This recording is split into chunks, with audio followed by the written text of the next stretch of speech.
সূরা ফাতিহায় আমিন শব্দটি না থাকার পরেও কেন আমরা আমিন বলা নিয়ে বাড়াবাড়ি করব? আমিন শব্দটি কিভাবে সংযোজিত হলো? আমিন শব্দটি সূরা ফাতিহার মধ্যে নাই।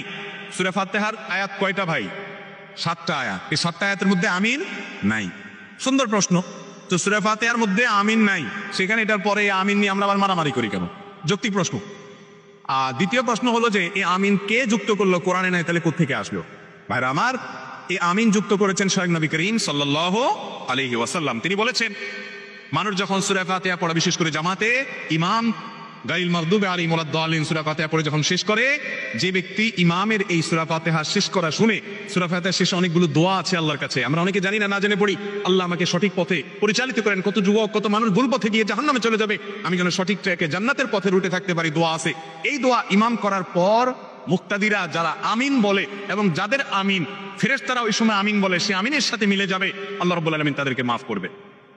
ভাইরা আমার, তাদের জন্য পুরস্কার রয়েছে, সুসংবাদ রয়েছে। এই জন্য এই সূরা ফাতিহার পরে আমিন বলার কথা স্বয়ং কে বলেছেন? রাসূল করিম সাল্লাল্লাহু আলাইহি ওয়াসাল্লাম। এটা কোরআনের অংশ না, কিন্তু সূরা ফাতিহার পরে আমিন বলা সুন্নাহ।